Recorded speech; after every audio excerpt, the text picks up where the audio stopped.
We're back. I'm very pleased to say, joined again by Will Inboden. He is a former senior official in the National Security Council. He was the director for strategic planning, also a planner at the policy planning staff of the Department of State. He is today the executive director of the William P. Clements Center for National Security at the University of Texas, Austin.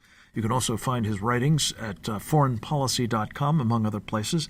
And we're delighted to have him here from time to time. Will, welcome back. Good to have you with us, sir. Thanks so much, Frank. It's great to be with you again. Well, you've been doing some interesting musing about why it is that President Obama doesn't see why this deal with Iran is, in fact, not the good deal, he professes, but a bad deal. We've gotten some of the details as to the problems with it from our previous guest, Andy McCarthy, but what is it you think is operating that prompts a man who's reputedly quite intelligent to miss what's so obvious, I think, not just to Andy McCarthy and to me and I think to you, but to a great many Americans as well?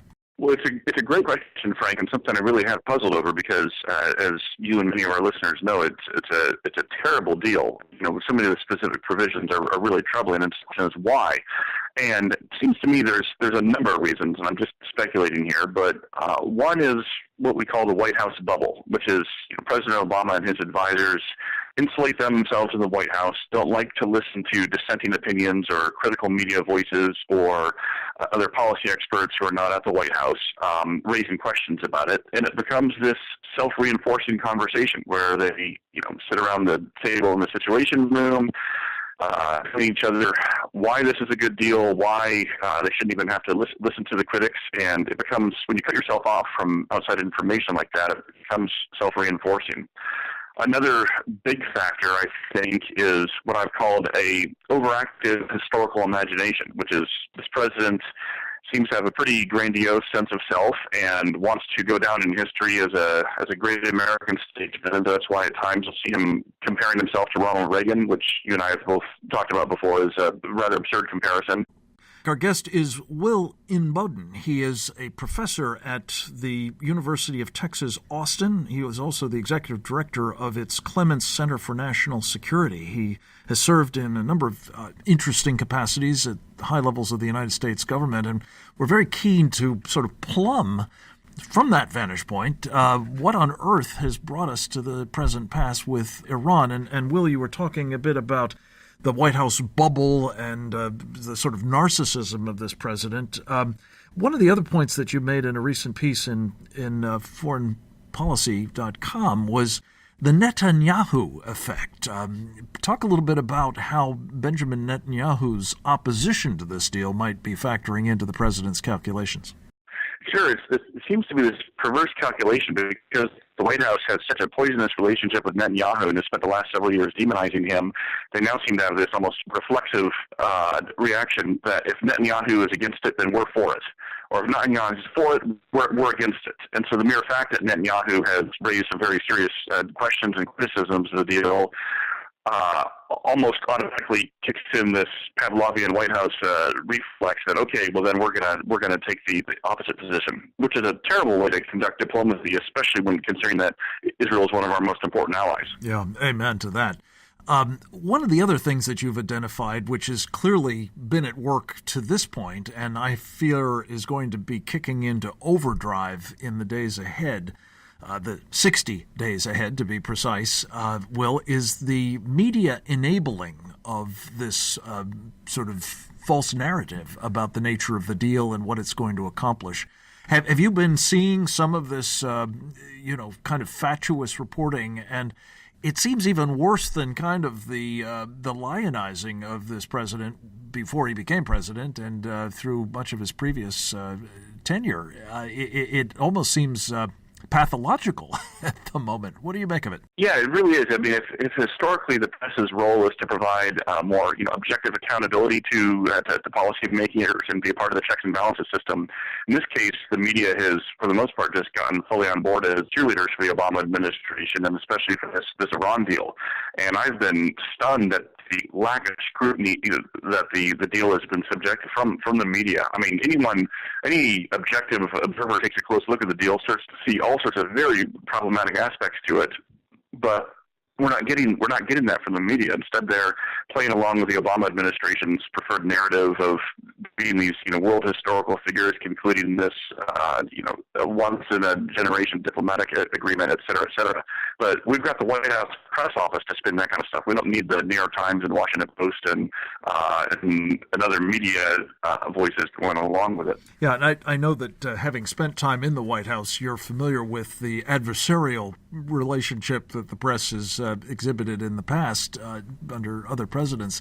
But in this case, I just wonder, Will, whether you might entertain another explanation, which I happen to subscribe to, that what the president has really embraced is a notion that the rise of Iranian hegemony in the Middle East is a good thing.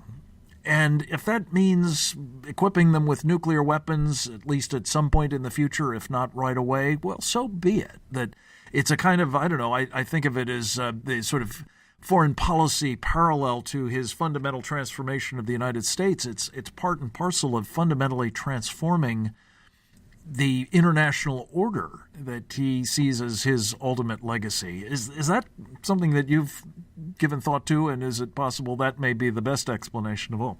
I'm afraid you may be right, Frank, and I'm reluctant to say that because it seems like such terrible diplomatic malpractice to be encouraging Iran to take a stronger role in the region. But we've heard President Obama himself, as well as Secretary Kerry, speak several times to their hope that with a diplomatic agreement, Iran will start to act like a responsible regional power, et cetera, et cetera.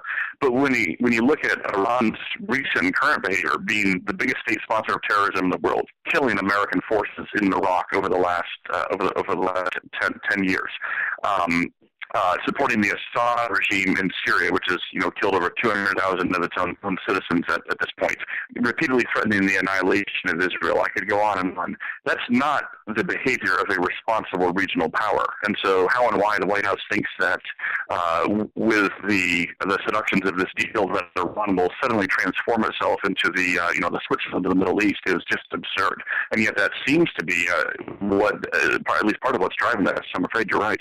Very quickly, Will, just another of your recent pieces in foreignpolicy.com that caught my attention. And again, our guest is Will Inboden, the author, among other things, of Religion and American Foreign Policy, 1945 to 1960, The Soul of Containment. The comparison between President Obama and President Reagan is one that the president may have some illusions about, but you sort of shattered them very quickly. Describe the differences between the two men. Well, the only similarities they both were president of the United States, and they both had some roots in Illinois. But other than that, I find it just absurd when the Obama administration tries to compare President Obama to President Reagan. I mean, President Reagan increased and strengthened our military. Obama has gutted it. President Obama promoted freedom around the world. President Obama has curtailed it. President Reagan strengthened our alliances with Great Britain and Germany and Japan and Canada and Israel.